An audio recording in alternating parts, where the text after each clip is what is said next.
How about now, Rush? You want to try sharing your screen? Yeah, I just started sharing again. Perfect. Okay, yeah, I think now it's visible, right? Yep, yep. Awesome, yeah, yeah. So sorry for that, but glad you can see my screen now. So just to give a little bit intro about myself, first I want to thank Rick for having the GTM Nights. This is our fifth one, so glad to be here. And I'm Rush, one of the co-founders of AI, and I'll be talking about trigger-based prospecting. So, how to really turn intent into action and drive revenue. So, just a little bit about Persona. We're a YC backed company co founded by Sriya and I. We're an ex LinkedIn team. Um, our goal is to help your company close more deals by scaling your prospecting with personalized AI and sales triggers. We'll be diving into all the different sales triggers in this talk. So feel free to like stop me if you have any questions, concerns. Happy to answer questions. There's a chat as well, so you guys can ask any questions there. So as we get into 2024, you might see that generic prospecting does not convert. Just simply sending the same spray and pray approach will not convert in 2024. We've really changed the way we do sales with the way the markets were last year. Um, there's things like bad information out there. There's um, things where high data provider costs are there but low data quality. If your ICP is wrong in the first place, that's the main issue. If your by ICP I mean the ideal customer profile. If that is incorrect, you're just not reaching the right person. And this gets particularly interesting because Gmail filters, a lot of the web providers are, trying to go for a safer, less spammy inbox. They're going to start blocking cold emails much more than they were before by lowering the spam threshold. So then we're going to make the spam threshold a lot lower. That means if you're sending the same email to people and they're not really relevant, they appear spammy. If someone marks it as spam, even if a couple people mark it as spam, it might actually block your mailbox, which really affects the way you do outbound. And this goes right into the second point, the generic copy. So writing personalized copy at scale is very time consuming. So a lot of people have just been sending the same responses with "Hi, company name. This is how Yeah, I saw your company and it caught my interest." So it wasn't really personalized, and this has been hard to do at scale until now, which I'll dive a bit into the next couple slides. Is how to really write personalized copy. And the third one is sending mass emailing to people that are just not interested in what you're selling. Maybe they don't have the funding to buy what you're looking for, or maybe they're the wrong person themselves. Maybe instead of reaching the head of marketing, you're looking at like a growth person. So knowing exactly who your ICP is going to be really key. So one way we can really tackle this going into 24 is looking for sales triggers. And these are events that indicate a prospect or a company is ready to buy from you. So how do we go about finding these? So we have the company sales triggers and we have the prospect sales triggers. Let's first look at some of the company sales triggers. So these are, things that indicate a company is ready to buy. Maybe the company is looking to hire people. Let's say you are a marketing agency and you see a company or a startup is looking to hire for marketing expertise. You can sort of go in there and say, I see your company's hiring. our services can actually help you because we are skilled in these marketing tech stacks. This is what our company has really achieved. So going in there for companies that are hiring for the specific role that you're looking for. The next one is, a company raised a round.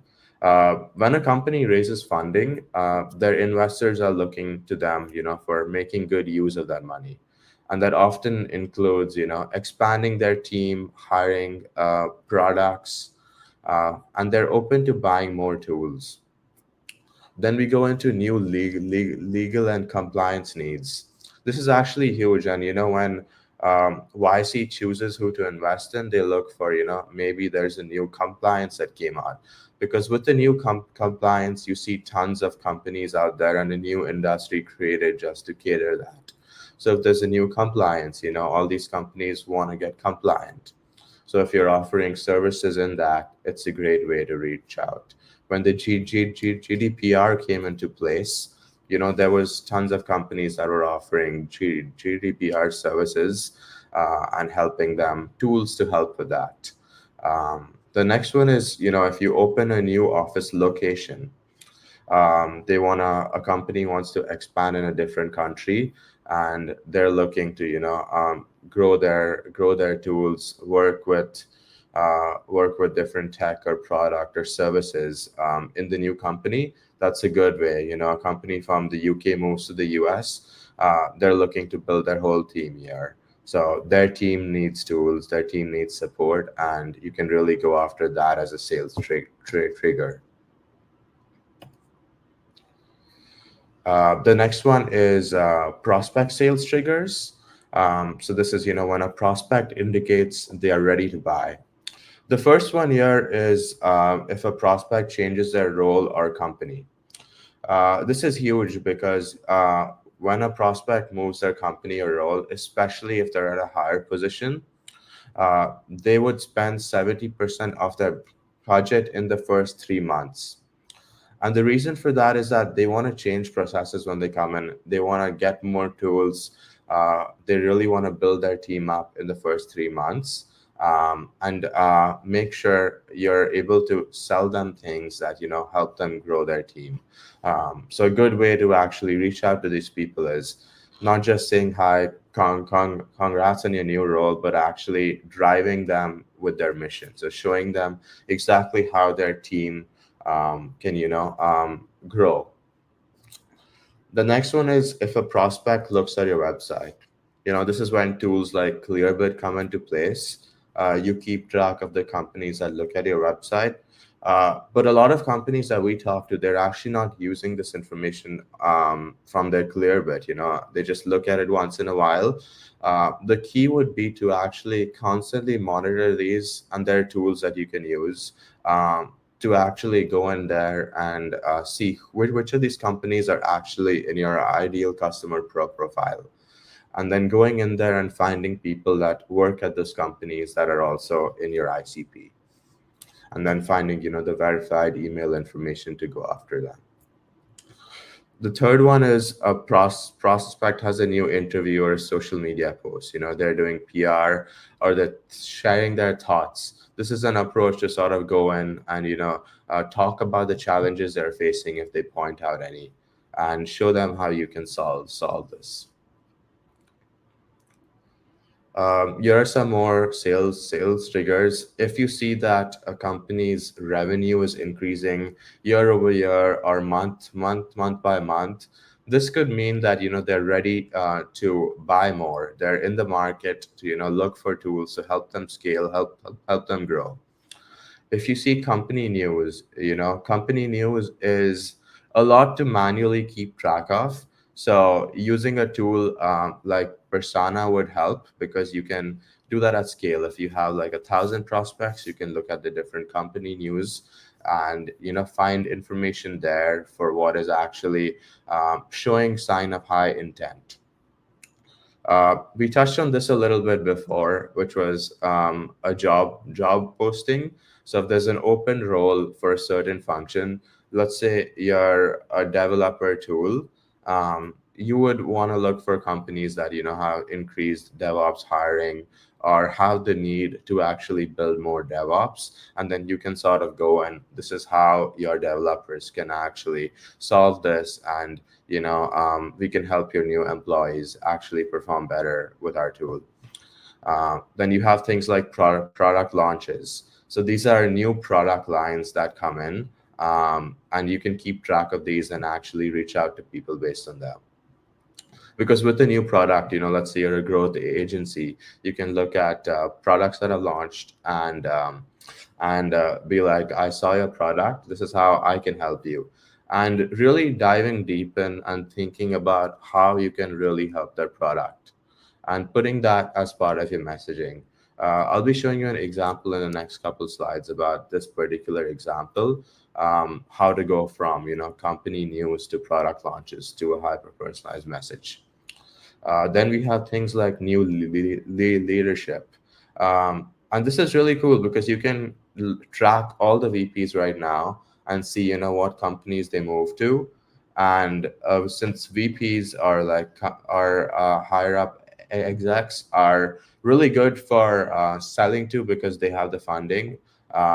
That's a good way to keep track of when they're in market. If they move to a new role, they're often willing to invest. These are some places to track it. So social media platforms like LinkedIn, Twitter, Instagram. CRM is actually huge. We work with a lot of clients, and a lot of their insights comes from their CRM, which is their account interactions. How are people responding to their emails? Have they shown high intent in their responses? Um, then the next one is Google search. So searching for prospects and company information on Google. Particularly like the news tab is super helpful if you just put in a company URL, finding all the information about the company that has recently happened in the last month has been very helpful to keep track of these intent signals. Lastly, the prospect websites and firmographic sources. So keeping track about how the revenue is changing. What are the website visits of the lead, like if you see their website suddenly got a huge amount of visits, that's a good sign to reach out to them. So we've seen wave one of Gen AI in the last two years. I'd say like the last year and a half was when people were going from prompts to long responses. The next wave, and the wave that we're currently now in, is how to go from vast volumes of information to insights. This is when you're taking tons of information that a human cannot actually process. It would take a human a really long time to actually get to this information. So in our case, what we're doing is we're taking all these intent signals across the web and in your CRM and in your first party tools to actually figure out who is high intent and who is showing, triggers. So this is possible with the wave too. And we'll see a lot of companies embed these into their existing workflows. And this is where it differs from, wave one, which is just putting into information into chat GPT. Wave two is really how to embed this into your existing workflows and completely automate the insights and automations. So this is an example how a generic outreach would work for a go-to-market agency.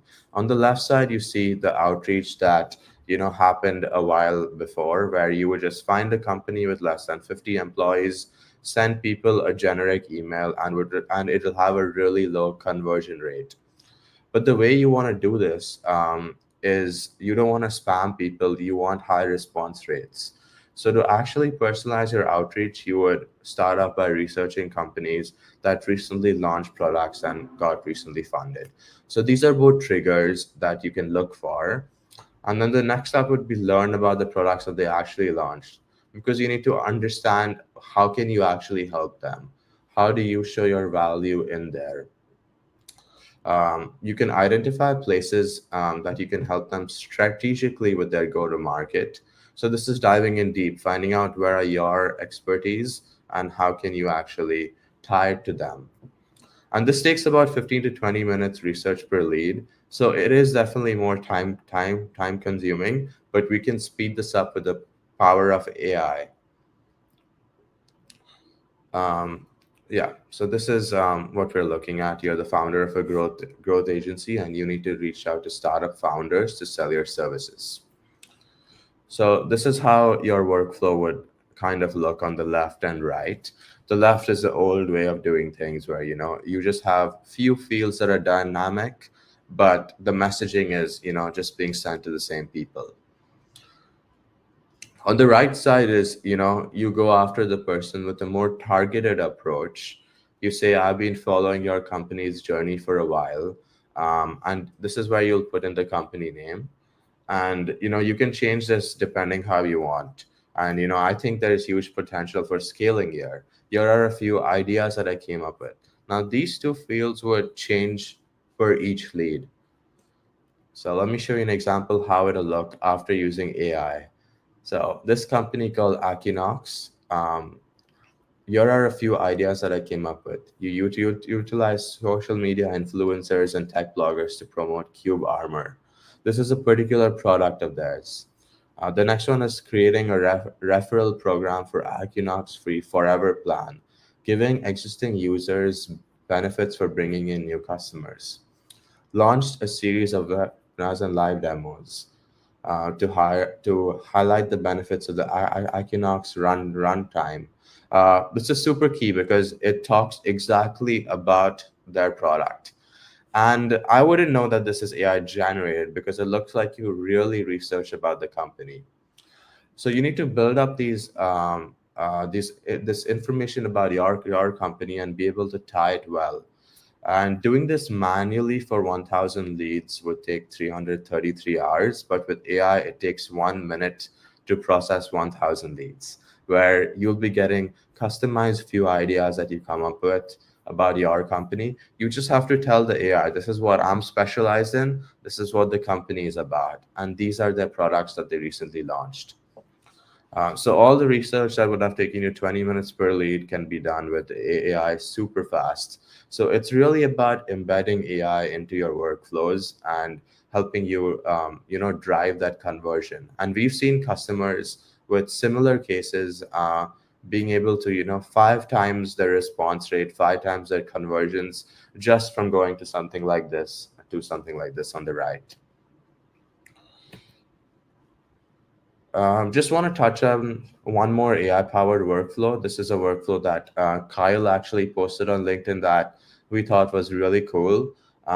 So you would Google search for a company's CEO interview, copy the transcript to YouTube, then paste it into ChatGPT to ask what are your top 3 takeaways from this interview, and tell ChatGPT my company's value prop is this and my customer need is, where you copy information from the CEO interview and write an email that connects the two. This still involves steps, but is really possible just using ChatGPT, but you'll have to go one by one on YouTube. So with our Persona platform, we were able to do this entire step for 1,000 leads in less than a minute. So this is where you're really embedding AI workflows and tools. Where you can actually do this. I know I'm a little late on time, so would just like to wrap up here. So wish you all happy prospecting, and thanks Rick and the GTM team for planning this. My contact information is here. Feel free to send me a LinkedIn message and also explore Persona. If you have any questions, feel free to reach out to me at my email as well. Thank you, Rush. Moving on now, I'd like to introduce Parthy, who is the founder and CEO of Letterdrop. Awesome. Thanks for having me, Rick. I'm gonna take a step back today and talk a little bit more about how go-to-market is changing in 2024. I think, as mentioned earlier, there's just more noise than ever.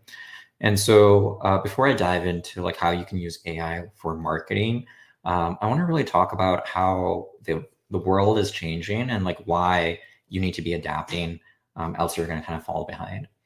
So I'm going to share my screen real quick.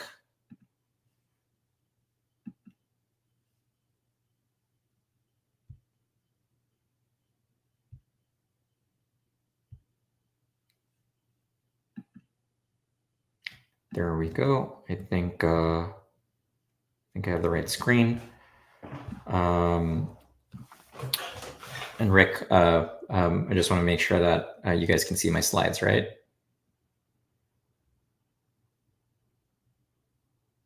Okay, I'm going to assume that's a yes. We're all set. Awesome, cool. So let's talk about how like B2B go-to-market is changing, and that's going to essentially underlie a lot of the things I'm going to talk about in terms of AI and marketing, especially content marketing.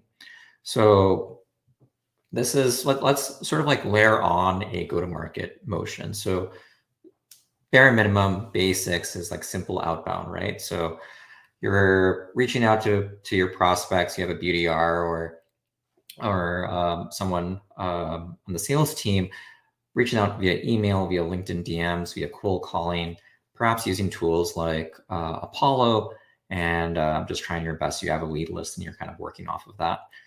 Problem is, each one of these prospects receives a ton of email. I, as the founder and CEO of like a 11-person company, receive like 50 cold inbounds in my inbox every single morning when I wake up. It's just a nightmare to go through. So not surprisingly, you don't get a lot of conversion from that just because it blends in with a lot of other stuff. So let's figure out how to make this better. So people are starting to email people only based on triggers. You're talking about specific problems, you're sharing resources, and there are tools like Clay and now Persona to help you actually identify when to reach out to people. Like, how do you personalize these emails, make it something that they're more likely to respond to, which is amazing. And so I think this works great on the sales side. So I think the next thing we need to think about is like, okay, that's AI for the sales side. How does this work in conjunction with marketing? And so let's layer on some marketing on top of this. Like, something that's really easy to do, though expensive, is to add some paid on top, right? So you have a couple of different options over here. So you can do demand generation. So this is things like display ads on platforms like LinkedIn, on Instagram, Facebook, Google, etc. Sponsorships as well. And so this is just telling the world like, hey, we exist, and that goes directly to your prospects over here. And then on the other side, you have paid search. This is demand capture, right? So when people actually have a problem, when they have a question, they're going and searching for a solution today on Google, future some combination of Google or Perplexity or whatever comes up, but they're searching for some sort of solution. You drop in some paid there, capture that high intent, and introduce them to your website. So you get more people to your website. And so you get more people coming to you. This is great. Problem is, ad spend is incredibly expensive. A lot of companies have pulled back. It's just very inefficient. You're just kind of like reaching out to everybody. And most companies today stop here. This is kind of what they do. And I think this is incredibly limiting in terms of how you can actually build a go-to-market flywheel. And that's what I want to talk about today. So in addition to just ads, which is kind of easy, it's like you spend money, get in front of people, how do you layer on organic? And I think organic is very powerful. You're able to tell your story, you're able to educate your customers, you're able to connect with them. And in conjunction with paid, or as a substitute to paid, you can start doing organic, where you're not just telling people to buy, but you're actually helping people who are further away from the end of the funnel, like more top of funnel, middle of the funnel, and helping them understand how do they solve their problems, what are customer stories, what's educational content that they can consume and like build a relationship with your brand. You can do the same thing on SEO as well, on in terms of paid, instead of paid search. And in all fairness, a lot of people are blind to ads. They just skip the ads and go to the organic results. You can actually start showing up there as well. And so, and this is kind of like where platforms like Letterdrop come in to help companies with this sort of organic stuff on both the demand generation as well as on the demand creation side.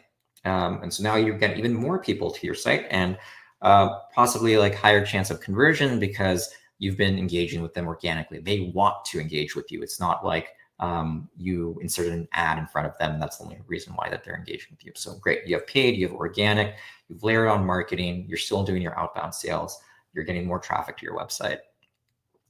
The next thing you can do is actually figure out, how do we put a face in terms of it? How do we like take that content? How do we make our sellers the face of that content? And that's where social selling comes in. And so thought leadership, being able to have your sellers, your execs, your founders essentially show up and be the face of the company so that people are actually consuming this information from them as opposed to a nameless entity, is very important as well, because people at the end of the day buy from people. And so if you're going to be reaching out to somebody and you're going to be selling to them, it's also useful for your company to have a face and for it to have a brand and for people to be for people to recognize it. And so that's kind of where social selling kind of fits into the mix. And so you can start to see how the marketing is starting to blend in with the sales. And I think Rush talked about intent data. Like, you have content is essentially you putting out lures into the world for you to capture intent data, first party intent data, right? So when you put more stuff out into the world, more people can engage with it. And when they're engaging with it, what they're essentially telling you is like, hey, I'm interested in these types of problems. I'm possibly in market to even buy something. You can capture that stuff and actually give that back to your sellers, essentially. And so there's lots of tooling out there like Clearbit and 6 Sense and all these types of ABM type platforms. There's a whole bunch of tools out there that you can use to collect that intent data. Platforms like us, like at Letterdrop, we integrate with those platforms to pull out that data and actually use that to inform your marketing as well. And so finally, what is the result of having all of these elements in place is like you're reaching out to fewer people instead of all of these people. You're reaching out to a much more targeted audience of people who are in market. Your conversion rate on your cold outreach goes up. You are creating more content that's actually tied to revenue, stuff that's actually historically driven pipeline. And so you can create more of it. You can defend and optimize the sort of like SEO content that's been historically working, as opposed to you kind of like flying blind and creating content because you feel like it. And you can also serve better ads for the demand gen team. So you can actually focus your ad spend on the folks who are closer to being ready to buy, as opposed to distributing your ad budget to a whole bunch of people who are simply not in market and also not really understanding like what they care about. And so what this creates is essentially a flywheel of sorts, where you're essentially compounding the results of marketing and sales together to actually deliver outsized results.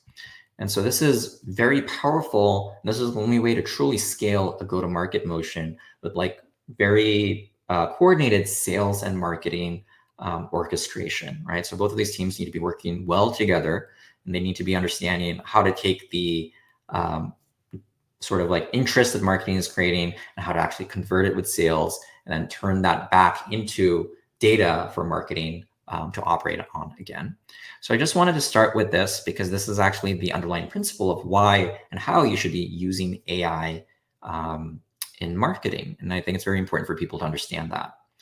And so kind of switching gears a little bit, let's talk about the stuff we just learned about how the world is shifting and how you might want to approach go-to-market differently, and how that influences how you should be using AI intelligently. I think there's so many ways in which people can use AI in a dumb way, and that's what's creating more noise than ever. People's inboxes are being spammed, like people's news feeds on social platforms are being spammed.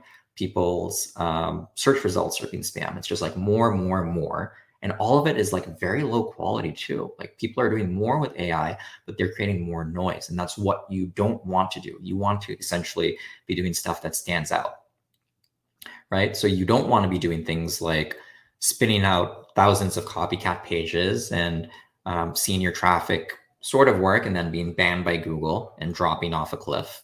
That's not a great way to use AI.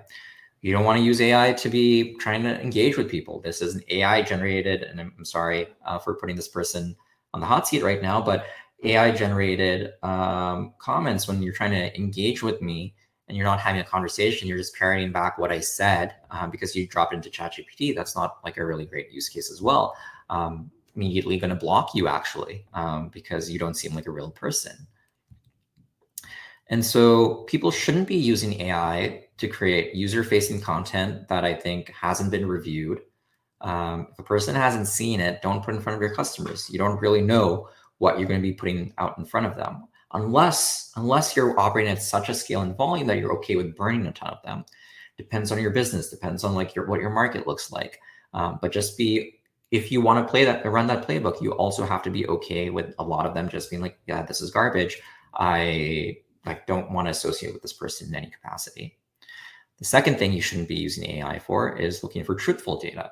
A lot of generated AI still hallucinates, can make very convincing arguments about things and make it sound like it knows what it's talking about. But you don't want to be using AI for that. So I see marketers or folks asking AI to essentially do their job for them, which it's not ready to do quite yet. And so what you want to use AI in this world with AI, like generative AI, what you want to really do is try to figure out, okay, how do I rise above this noise? This is a DALL-E image, by the way. So there are definitely interesting use cases for AI to like communicate ideas. And so that's a good way to use AI maybe. And so I think AI historically in marketing is good for like 3 primary areas. One is research. So being able to save you time and collecting data from lots of different sources, may that be like calls, videos, the web, whatever. Remixing, taking existing content and stuff that's already out there that you know is actually good and turning it into different formats. And finally, ideation. How do you essentially give a person a lot of avenues or things that they can kind of like go after, and then they can essentially orchestrate or pick and choose what they want to do. And so a couple of examples of how we use AI at Letterdrop along all of those avenues. The first is research. We do things like use AI to actually understand what is ranking today on Google, essentially doing an information gap analysis to understand where your competition is saying something that you're not saying, so that you can actually fill in those gaps and create a very complete piece of content that has a higher chance of ranking. You can use Letterdrop to extract insights, marketing insights from calls, so that you can actually understand like what types of sales enabling content you need to create, what types of FAQs, zero search volume, SEO pieces, all that stuff. Like what is blocking sales today? How do you create the content and put that out into the public sphere so that people can answer these questions themselves, or how their sales team can actually leverage this content to answer these questions better. The second use case I think AI is very good for is remixing.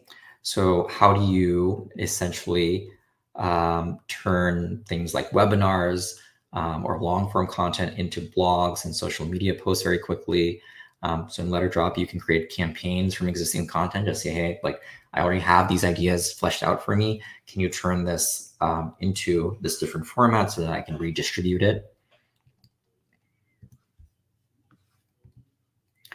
Or doing the same thing, taking long form content like a really great blog post or a video, selecting a template, saying like, hey, like here's what I sound like, turn this into a social post for me that I can publish immediately with minimal editing. So these are all great use cases of AI.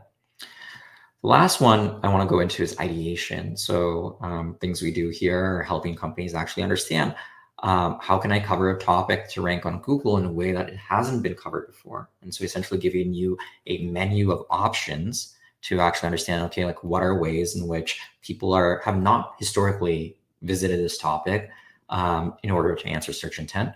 Are any of these things that I want to incorporate in a way that makes sense for my business? Or even understanding like, hey, as a salesperson, like what is the right content I should be sharing with my team? And so with Letterdrop, we can actually understand what your customers actually need and tell the salesperson, like, hey, I would suggest sharing, here's a couple of ideas for content or things that you can share with this person. So those are some great ways in which I think people can be using AI. It's not just ChatGPT and generating a whole bunch of fluff and putting it out there and losing trust with your audience. It's about still being authentic, but using AI to essentially streamline and compress like long, tedious tasks, or get information from different places and serve it to the right person at the right time. One thing I want to point out is that when everybody, look here, like everyone can buy tooling, and everyone has access to ChatGPT. When everyone has AI, you're setting it's a level playing field, right? Like everyone can do the exact same stuff. I like this quote from the Incredibles movie where this guy says, I'm blanking on his name, the villain says, when everyone's super, no one will be. Same thing, when everyone has superpowers via AI, no one has superpowers. And so maybe there is a window of opportunity for you to like use this stuff, but also operate under the assumption that everyone can do this stuff. And so really as a marketer or as a business, you need to figure out how to remember to be human, use AI for the right things, and remember, how do you actually relate to another person? How can you talk to them about their problems? How can you actually tap into their inner desire? And so this brings us back to marketing from the good old days, from the 80s, where it was like jingles and brand ads, right? So Porsche, for example, like they had all of these ads, which really speak to why people buy this car. And they're creative and they really tap into a good understanding of their customer and who buys from them. And so I think that's the kind of stuff that we need to remember, whether it be in B2B or consumer, is understanding like people at the end of the day buy for certain types of reasons. If you have that, you can now use tooling, AI, and software to scale that, but that fundamental stuff still matters a ton. And that's the stuff that you should not be using AI to replace. So that's pretty much my little spiel on how go-to-market is changing and how you should be thinking about marketing and sales working together, and how you can be using AI in marketing in a smart way and not in dumb ways that are ultimately just going to hurt you. And that's all I have for today. But if you want to reach out to me, I am at parthy@letterdrop.com. I post a lot on LinkedIn. I dogfood our own product. And so you can search for Parthy Letterdrop on LinkedIn and you'll probably find me. Send me a connection request or a follow. And feel free to check out Letterdrop as well if it makes sense for you and you're thinking about how to apply AI in marketing and the new go-to-market. Awesome. Thank you, Parthy. Do we have any questions for Parthy? Feel free to drop it in the comments section. About a minute. And then we're going to wrap up with 5 predictions from me about the future of the go-to-market function.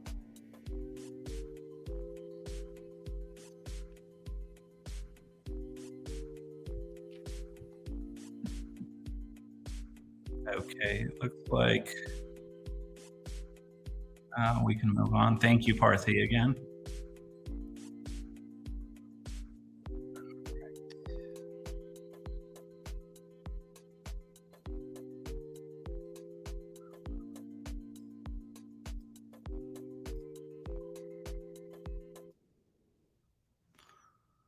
Okay, next up, I will present 5 predictions about the future of go-to-market.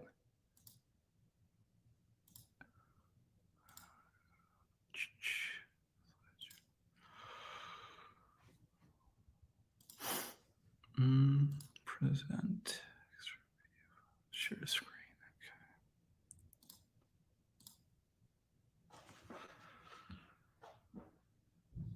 Okay. All right, here we go.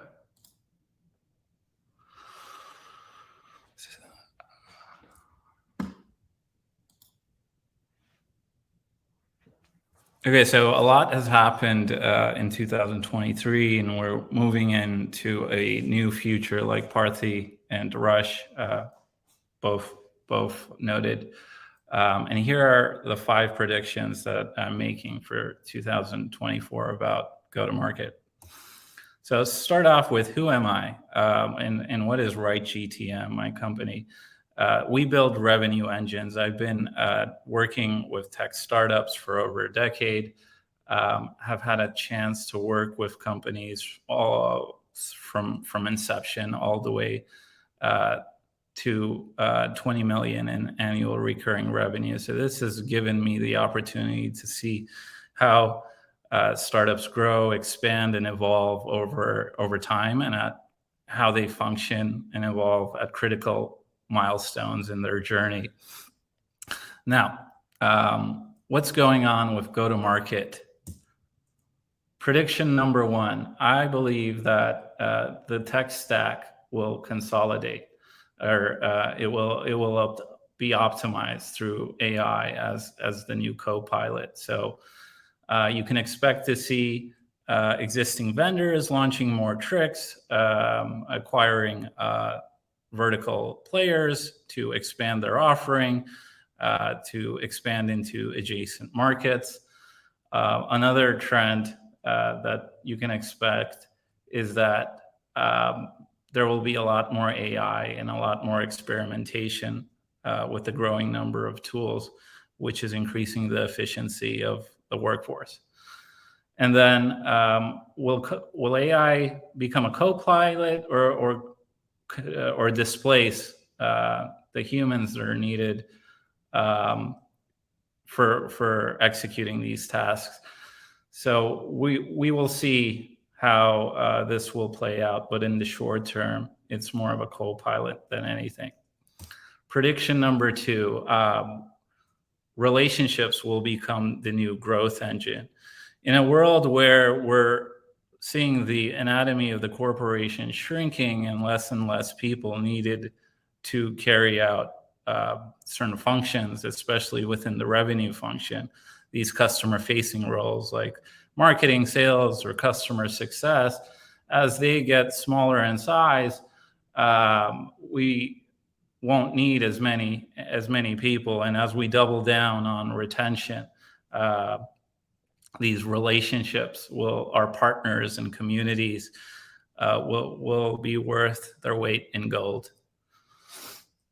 So really leveraging your partners' network to get in front of their audience, building out a community, either through like a Slack or physical events. I mean, these all take a lot of time and trust to build up, but ultimately they compound in value, and the ROI is just it's very long term. It helps increase the lifetime value of your customers as well. Next, prediction number 3. What I see happening here is that account managers and customer success reps will become the new rock stars. Really, as growth slows down, we need to double down on our existing customer base and see how we can upsell, cross-sell, and expand those accounts. Prediction number 3, as Parthy and I believe Rush also touched on, what's going on with email deliverability, cold outbound, right? It's kind of dead. So 2024 is really the year that through the use of platforms like Persona and Letterdrop, we're able to extract these insights and really create more personalized content and sales outbound emails, so that this is more in tune with whoever you're targeting, and in return has higher response and open rates, or in the form, if that's in the form of content, then you're getting that content in front of the right people, the people that are looking for that type of content. Last but not least, I believe that we're going to see, as the anatomy of these revenue departments gets smaller, we're going to see more seasoned veterans really taking the reins, and these companies won't need as many SDRs or BDRs. And then how this applies to marketing is, I believe that product marketing is going to really take the stage in 2024. So this is really doubling down on your messaging, making sure your positioning is right, and then building out the right appropriate assets for each ICP, so that when the outbound and demand gen motions are in place, you have actually the concise and appropriate messaging to pique the interest of who you're targeting with those campaigns.